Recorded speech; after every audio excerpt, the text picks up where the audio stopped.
Assalamualaikum warahmatullahi wabarakatuh dan salam sejahtera bagi kita semua. Saudara, hari ini kita akan melanjutkan perkuliahan kita dengan materi mata kuliah perilaku konsumen, yaitu temanya adalah agama dan budaya. Pada pertemuan kita kali ini, video akan saya bagi dua. Yang pertama, saya akan menjelaskan terlebih dahulu mengenai budaya, lalu setelah itu saya akan jelaskan mengenai agama. Baik, saudara, kita akan mendefinisikan dulu ya, kita akan belajar dulu tentang budaya. Apa itu budaya? Budaya menurut Sigmund dan Kanuk katanya adalah kumpulan tentang keyakinan, nilai, adat, dan kebiasaan yang dipelajari untuk mengarahkan perilaku konsumen di anggota masyarakat tertentu. Jadi di sini ada kumpulan dari keyakinan-keyakinan, nilai, adat kebiasaan gitu ya yang ada di masyarakat, sehingga dari kebiasaan-kebiasaan tersebut dapat mempengaruhi perilaku konsumen. Selebihnya silakan saudara baca definisi dari Kotler dan dari Solomon. Baik saudara, tadi kita membicarakan mengenai budaya. Jadi budaya ini secara terminologi ya bisa berisi dari ada kepercayaan, nilai-nilai, dan juga kebiasaan ya.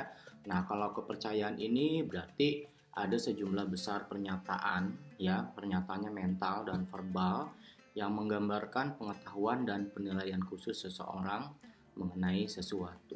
Jadi sesuatu ini yang nantinya akan dipercaya oleh orang-orang atau masyarakat di sekitar gitu ya. Lalu ada nilai ya, jadi nilai ini merupakan bagian dari kepercayaan yang dimana relatif lebih sedikit jumlahnya, lalu berlaku sebagai pedoman bagi pelaku yang tepat cara budaya, dan nilai itu dia bersifat abadi dan sulit diubah, dan dia tidak terikat oleh objek ya, dan diterima secara luas oleh anggota. Bagian dari budaya yang lain adalah kebiasaan.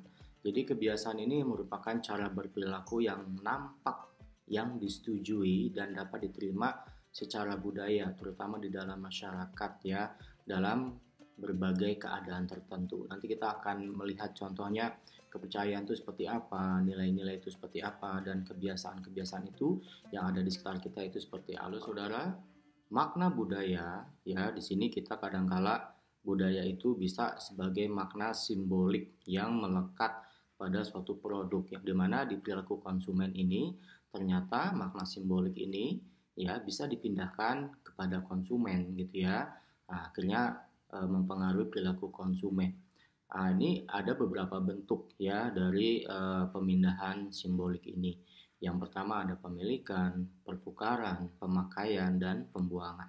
Mari kita bahas satu persatu ya dari makna simbolik budaya. Baik, yang pertama makna simbolik yang melekat pada produk yang dapat dipindahkan kepada konsumen yaitu kepemilikan. Ya, jadi makna budaya ini bisa berpindah kepada konsumen dengan cara memiliki suatu produk.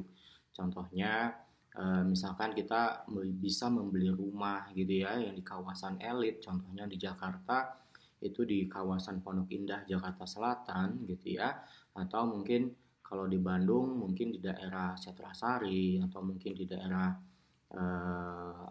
Dago gitu ya, yang dimana itu cukup dianggap prestisius gitu ya. Nah, di sini kalau dari sisi kepemilikan gitu ya, yang bermakna budaya, pada saat kita bisa membeli rumah di kawasan elit tersebut, ya, berarti kita bisa dianggap sebagai warga masyarakat yang mampu, bahkan kelas sultan atau kelas menengah atas, begitu ya. Nah, itu dari sisi. Lalu yang kedua dari sisi pertukaran, ya, contohnya di Indonesia ini kadangkala kita ada suatu budaya yang dimana kita tukeran kado, yang nggak cuma di Indonesia, mungkin ya di luar negeri, negara barat juga ada ya, tukeran hadiah, tukeran kado pada saat perpisahan atau pada saat hari raya gitu ya. Nah, itu sebagai simbol apa? Ya, sebagai simbol kasih sayang, persahabatan, dan sebagainya gitu ya.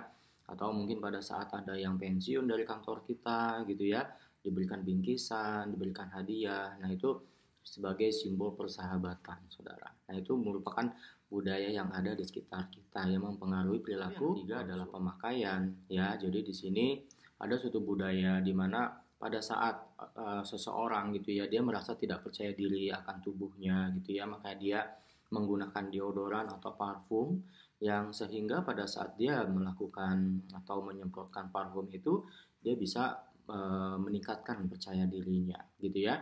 Atau misalkan gitu ya, di Indonesia masih ada budaya-budaya memakai jimat begitu ya. Apabila membawa jimat itu dia merasa bahwa akan terlindungi badannya, akan merasa beruntung atau apa. Nah, itu merupakan budaya yang ada di Indonesia atau mungkin beberapa negara gitu ya yang masih mempercayai seperti itu. Nah, itu merupakan simbol makna simbolik dari pemakaian. Oke, baik, yang terakhir, yang keempat dari makna simbolik budaya adalah mengenai pembuangan. Nah, kok apa nih pembuangan ya? Nah, pembuangan itu misalnya begini, pada saat kita ingin melupakan hal-hal yang menyakitkan di secara psikologis kita gitu ya, kita harus bisa merilis gitu ya, atau kita sebut move on gitu ya. Nah, contohnya misalnya kita disakiti oleh mantan pacar gitu ya, oleh karenanya kita membuang foto mantan pacar kita, atau kita punya barang yang dimana itu hadiah dari seseorang yang menyakiti kita gitu ya, lalu kita buang hadiah itu gitu ya. Nah, itu dari situ merupakan makna budaya simbolik ya mengenai saudara. Budaya dia juga memiliki beberapa sub atau bagian-bagian ya. Nah, salah satunya yang akan kita bahas di sini adalah agama. Tapi nanti ya di video berikutnya akan saya jelaskan mengenai agama. Jadi kita di sini akan fokus dulu budaya ya. Jadi budaya ini ada sub-subnya. Yang pertama adalah agama ya. Lalu ada geografis, itu juga bagian dari budaya, ras, usia, gender, status pekerjaan, dan kebangsaan. Ya, itu merupakan bagian dari sub budaya. Selanjutnya, mengapa sih kalau budaya itu, terutama sub budaya itu penting dipelajari, terutama di ilmu perilaku konsumen ya, khususnya di pemasaran ini gitu ya.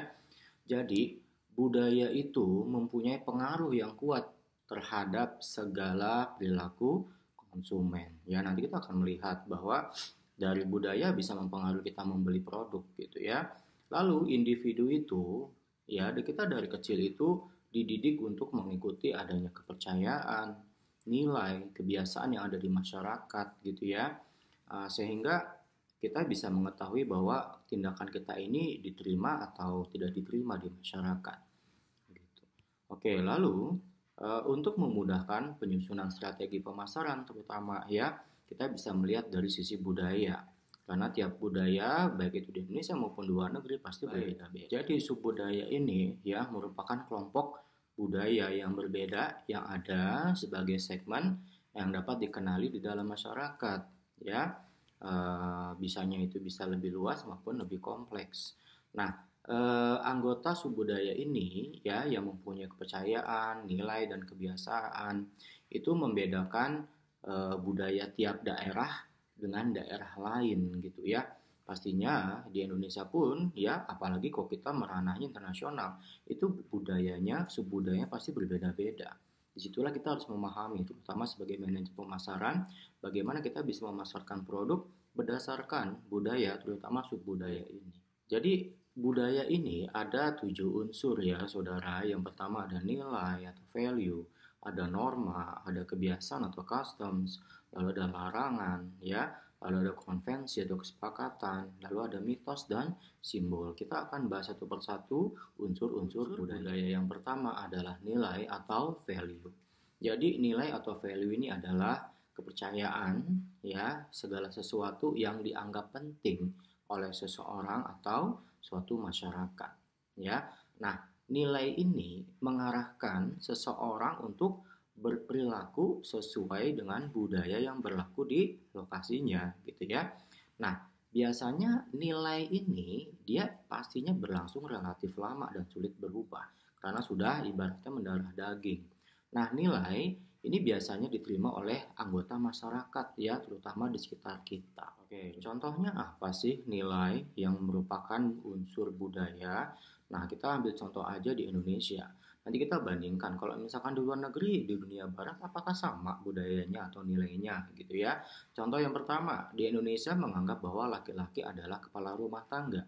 Kalau saudara bertanya kepada teman saudara yang dari luar negeri, terutama Eropa, Amerika gitu ya, ya mereka juga nggak menganggap bahwa selalu laki-laki yang jadi kepala rumah tangga, perempuan bisa gitu ya. Nah, kalau di kita di Indonesia, namanya menghormati orang tua itu wajib ya, karena kita memang memiliki nilai di situ. Ya, lalu masalah hamil duluan nikah gitu ya, itu merupakan tabu sekali dan itu merupakan perbuatan yang dosa, itu nilai kita. Tapi kalau di Amerika, di Eropa, hamil duluan nikah itu suatu hal yang wajar ya. Ya kita mungkin bilangnya wajar, tapi ya mereka ya biasa aja, asalkan memang nanti ada yang bertanggung jawab seperti itu. Lalu ada nilai lagi yaitu kita di sini menghormati sesepuh, tokoh adat, tokoh agama, pejabat seperti itu ya. Lalu kita juga berusaha nilai kita menginginkan untuk menjadi sarjana, untuk mendapatkan pendidikan yang lebih baik demi mendapatkan gelar gitu ya. Nah, jelas mungkin di negara lain ini nilainya berbeda ya dengan di Indonesia. Tapi kalau di kita memiliki gelar sarjana, ya pasca sarjana itu suatu hal yang sangat membanggakan, tapi belum tentu di negara lain. Unsur budaya yang kedua adalah norma. Norma ini merupakan lebih spesifik ya dari nilai. Jadi norma ini mengarahkan seseorang untuk berperilaku yang diterima di masyarakat. Jadi di sini norma ini ada perbuatan baik, ada perbuatan buruk gitu ya. Tergantung di masyarakat memandangnya seperti apa gitu ya. Ada yang boleh dikerjakan dan ada yang tidak boleh dikerjakan. Kalau kita ngomongin norma, norma itu dibagi dua ya, ada enacted norms dan ada coercive norms. Jadi enacted norms itu merupakan norma yang disepakati berdasarkan aturan pemerintah dan ketatanegaraan atau mungkin di sekitar kita gitu ya, peraturan RT RW gitu ya. Nah, lalu ada coercive norm. Nah, coercive norm ini merupakan norma yang ada di dalam budaya dan bisa dipahami dan dihayati jika orang tersebut berinteraksi dengan orang-orang dari budaya yang sama. Contohnya misalnya kita berada di suku Baduy gitu ya, yang dimana budayanya pastinya kita nggak boleh merubah budaya mereka yang sudah turun-temurun. Jadi justru kitalah yang harus menyesuaikan di suku Baduy tersebut ya. Lalu belum lagi tuh yang di luar negeri, misalkan di suku Amazon lah apa gitu ya. Nah itu kita harus menyesuaikan karena kita akan berinteraksi dengan masyarakat. Baik, unsur yang ketiga adalah kebiasaan atau custom. Jadi kebiasaan ini merupakan perilaku atau tindakan yang diterima secara budaya dan biasanya dia diturunkan dari generasi ke generasi. Contohnya misalnya pada saat kita menikah atau yang saat hamil gitu ya, pada saat 7 bulanan ada upacara untuk 7 bulanan gitu ya. Lalu misalnya ada kenduri, lalu untuk yang di Bali pada saat remaja itu sudah menginjak usia remaja ya, dia ada upacara potong gigi. Nah itu sebenarnya kan turun temurun gitu ya, kegiatan itu atau tindakan itu dilakukan secara turun temurun. Nah, itu berdasarkan budaya yang keempat adalah larangan. Ya namanya juga larangan ya, berarti di sini adalah kebiasaan yang mengandung aspek moral yang dimana tindakan tersebut tidak boleh dilakukan oleh seseorang di dalam masyarakat. Apabila tetap melakukan, pastinya dia akan mendapatkan sanksi sosial atas pelanggarannya. Nah, larangan ini biasanya datang dari budayanya masyarakat setempat, agamanya, ataupun kepercayaan yang dianutnya. Unsur budaya yang kelima adalah konvensi. Konvensi ini menggambarkan anjuran atau kebiasaan seseorang harus bertindak sehari-hari dan biasanya berkaitan dengan perilaku konsumen, yaitu perilaku rutin yang dilakukan oleh konsumen. Contohnya, misalnya kalau orang Indonesia biasanya mereka habis makan gitu ya, mereka suka minum teh ya, terutama es teh manis gitu itu ya. Yang dimana teh ini merupakan suatu hal yang biasa gitu ya di Indonesia. Yang dimana kualitas ini bisa dilihat dari kemasannya, rasa, aroma, harga, dan hasil. Unsur budaya yang keenam adalah mitos ya. Nah, mitos ini menggambarkan sebuah cerita atau kepercayaan yang mengandung nilai dan idealisme bagi suatu masyarakat dan biasanya mitos ini sulit dibuktikan dengan kebenarannya. Contohnya misalnya gitu ya, nggak boleh berdiri di depan pintu gitu ya karena katanya jauh dari jodoh. Nggak boleh piringnya dua karena nanti istrinya atau suaminya dua. Nah seperti itu ya, seperti itu kan merupakan mitos ya. Atau ada legenda-legenda Malin Kundang ya, mungkin Nyi Roro Kidul, Genderuwo dan lainnya ya, kita nggak tahu itu, tapi itu bisa disebut sebagai mitos. Unsur budaya yang ketujuh yang terakhir adalah simbol. Jadi simbol ini adalah segala sesuatu, baik itu benda, nama, warna, dan konsep yang memiliki arti penting lainnya. Jadi ada makna budaya yang diinginkan. Nah, contohnya misalnya di Indonesia, saudara melihat ada janur gitu ya. Nah, janur itu kan menandakan ada yang hajatan, ada yang menikah gitu ya. Lalu ada bendera kuning, ya bendera kuning kalau di Indonesia berarti artinya ada yang meninggal ya. Tapi kalau misalkan ada burung ya, kalau orang Sunda bilang cingcuing gitu ya, katanya ada yang meninggal gitu ya. Tapi kalau di Perancis ya itu beda, burung cingcuing itu justru katanya menandakan orang tersebut akan mendapatkan rezeki yang baik. Jadi, untuk apa kita belajar tentang budaya dan apa pengaruhnya budaya terhadap perilaku konsumen? Jadi, budaya ini ya akan memainkan peran penting terhadap produk dan jasa kita yang kita konsumsi ya. Di mana produk dan jasa ini ya akan dipengaruhi oleh budaya karena produk mampu membawa pesan budaya. Nah, makna budaya di sini ada nilai-nilai, norma, kepercayaan yang dikomunikasikan secara simbolis. Nah, makna budaya ini akan dipindahkan ke produk dan jasa, dan produk tersebut kemudian dipindahkan ke konsum. Di budaya ini ada istilah budaya populer. Budaya populer ini merupakan budaya yang dapat diterima oleh seluruh lapisan masyarakat. Nggak cuma orang lokal, orang Indonesia, tapi juga orang luar negeri pun juga bisa menerima. Ya, kadang-kala kita bisa menerima budaya luar negeri ke kita gitu ya, dan orang luar negeri pun juga bisa menerima budaya kita. Nah, jadi di sini masuk ke dalam pengalaman dan nilai kebanyakan anggota masyarakat dalam suatu populasi gitu ya. Nah, jadi untuk memahami budaya populer ini nggak memerlukan pengetahuan khusus karena semua orang suka gitu ya.